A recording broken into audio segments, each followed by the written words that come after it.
Hello friends, कैसे हैं आप लोग। मैं डॉक्टर प्रेम आपका स्वागत करता हूं अपने YouTube channel real word no fake. अब आज हम जिस टॉपिक पे बात करना चाहते हैं उसका नाम है एंजियोस्पर्मिया। एंजियोस्पर्मिया क्या है, इसके बारे में मैं आपको डिटेल में जानकारी दूंगा, लेकिन उसके पहले आप मेरे चैनल को लाइक करें, शेयर करें, सब्सक्राइब जरूर करें दोस्तों, और ऐसे इंटरेस्टिंग वीडियो के लिए बने रहे। एंजियोस्पर्मिया का मतलब होता है कि नील स्पर्म काउंट। वीर्य जो हमारे शरीर में बनता है, अगर उसका काउंट 0 है तो कभी भी प्रेगनेंसी नहीं रहेगी।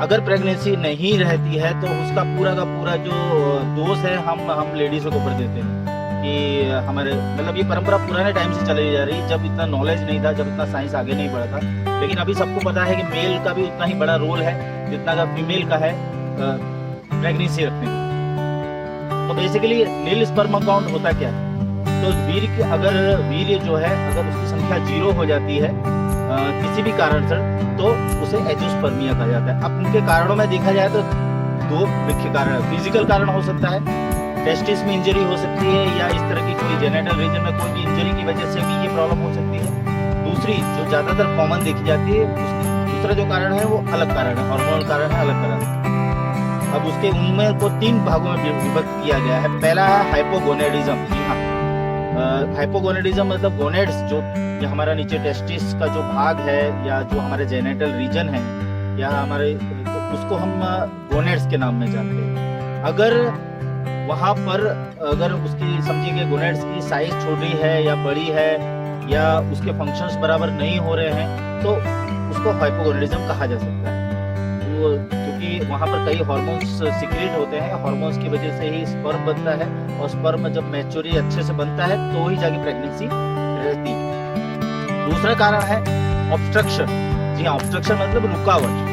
अगर मानिए कि स्पर्म या तो वीर्य बराबर बन रहा है लेकिन उसके बाद भी प्रेगनेंसी नहीं रहती है, तो वो जो स्पर्म जो निकलने की जो जगह है, जो उसका पूरा रूट है, वो रूट अगर कहीं से ऑब्स्ट्रक्ट होगा या तो फिर कहीं के पर रुकावट होगी, तो भी ये चीजें प्रेगनेंसी नहीं रहेगी। अब तीसरी और सबसे इम्पोर्टेंट चीज जिसको हम बोलते हैं स्पर्मेटोजेनेसिस अरेस्ट। स्पर्मेटोजेनेसिस मतलब ये पूरा जो फैक्ट्री, एक समझिए ये पूरा का पूरा टेस्टिस जो है एक फैक्ट्री है जहाँ पर स्पर्म का प्रोडक्शन यानी वीर्य बनता है। अगर इस पूरे, जैसे कि कोई भी फैक्ट्री में कोई भी सामान बनता है तो उसमें कच्चा मटेरियल होगा, उसके अंदर बहुत सारे लेबर्स होंगे, बहुत सारी चीज़ें होंगी, बहुत टेक्नोलॉजी होगी, उसके बाद जाके कहीं एक फाइनल प्रोडक्ट बनता है। इसी तरह से ये बॉडी का भी एक फंक्शन है कि ये यहाँ ब्रेन से रेगुलेट होते हुए ये पूरा चालू होता है।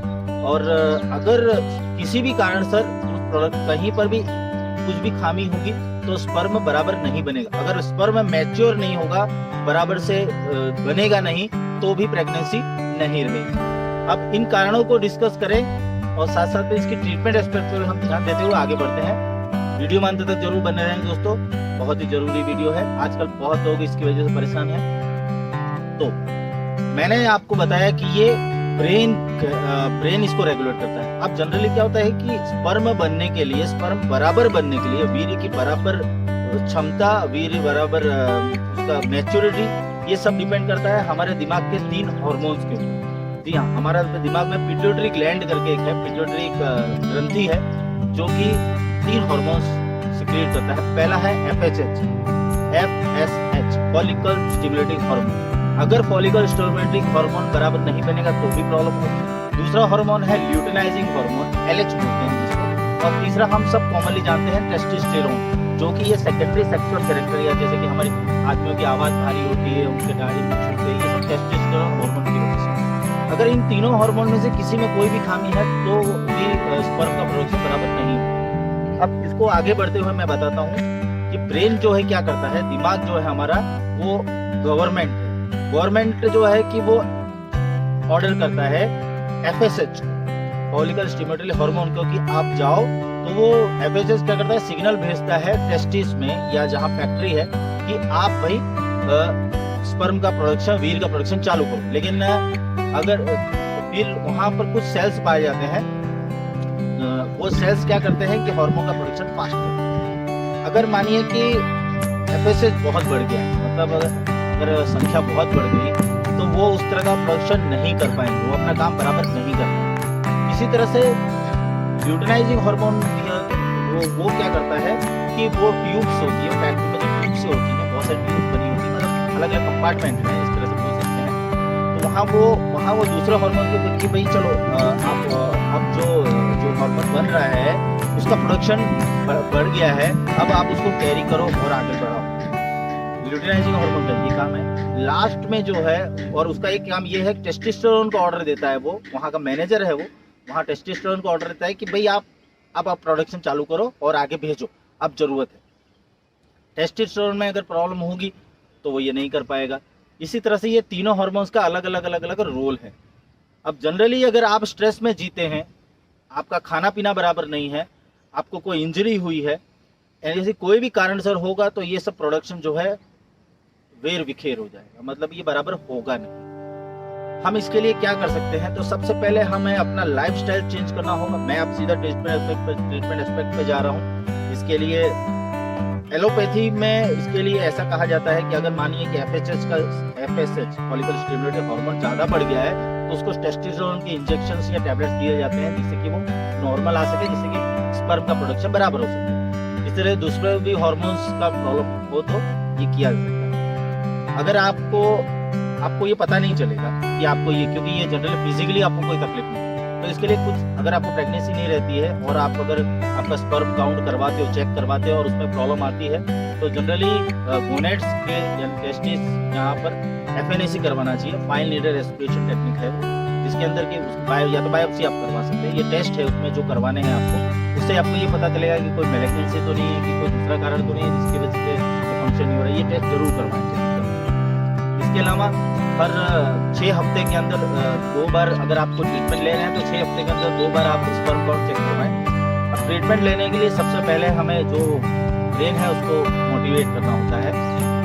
ब्रेन अपना हार्मोन्स को ऑर्डर दे सके और हार्मोन्स बराबर सिक्रेट हो सके, उसके लिए हमारे ब्रेन की हेल्थ बहुत जरूरी है।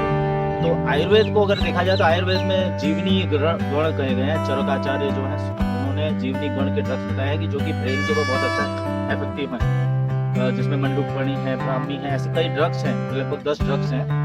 तो उस पर हम लोग जो ट्रीटमेंट करते हैं उसमें उन 10 ड्रग्स में से कई ड्रग्स का बहुत अच्छे से उपयोग करते हैं और काफी अच्छा रिजल्ट मिलता है। लेकिन उसके साथ साथ योगा प्राणायाम भी बहुत जरूरी है। इसके अलावा आपका खाना पीना भी बहुत जरूरी है। खाने पीने के अंदर जैसे कि आप समझिए कि डार्क चॉकलेट थोड़ा लीजिए, अंडे लीजिए, आप बनाना ले सकते हैं, आप बादाम ले सकते हैं। उसके अलावा आपको ग्रीन लीफ वेजिटेबल्स के ऊपर ज़्यादा ध्यान देना है। ये 3 महीने कम से कम आपको बहुत ही ध्यान देना है। आपको सोना टाइम पे है, आपको उठना टाइम पे है, आपको स्ट्रेस कम लेना है। अगर स्ट्रेस लेते हैं तो आप थोड़ा सा मेडिटेशन करने की कोशिश करें, ये होगा।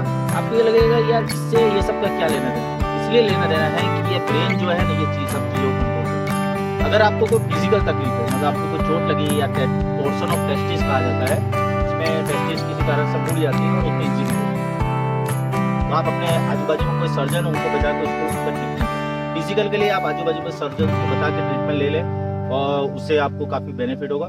उसके अलावा मैंने आपको जो फूड्स बताए वो फूड्स का आपको डेली उपयोग करना है, प्राणायाम का यूज़ करना है, और जो जीवनी गण और बृहणी गण 2 गण हैं जिनकी ड्रग्स हम लोग यूज़ करते हैं, जो वो भी आप यूज़ कर सकते हैं। लेकिन बेटर होगा कि आप किसी डॉक्टर को बता के उनकी सलाह के हिसाब से, उसके डोसेज के हिसाब से ले, और आप देखेंगे कि ये 2-3 महीना ये सब लेने के बाद में ऑटोमेटिक आपका जो स्पर्म काउंट है वो चेंज हो जाएगा। हर एक केस में ऐसा नहीं होता है, क्योंकि अगर स्पर्मेटोजेनेसिस वाला अगर कोई बंदा है उसके अंदर ये प्रॉब्लम है तो थोड़ा सा मुश्किल होता है, कई टाइम लगता है, 8-10 महीने से ज़्यादा भी लग सकता है, और कई कुछ केसेस में ठीक नहीं भी होता है। लेकिन फिर भी आपको एक बार तो कोशिश करनी चाहिए, और आशा करता हूँ आपको ये वीडियो पसंद आया होगा। और आगे मैं इसके बारे में और अगर आप जानना चाहते हैं तो मुझे कमेंट बॉक्स में लिख सकते हैं, मैं आपके लिए हाजिर हूँ। इसके अलावा मैं अपने कमेंट बॉक्स में अपना नंबर भी दूंगा, अगर किसी को कुछ ट्रीटमेंट एस्पेक्ट पे जानना है तो आप मुझे वहाँ पर मैसेज कर सकते हैं। आशा करता हूँ आपको ये वीडियो पसंद आया होगा। ऐसे मिलते रहे, ऐसे आप हमेशा खुश रहें। मैं डॉक्टर प्रवीण।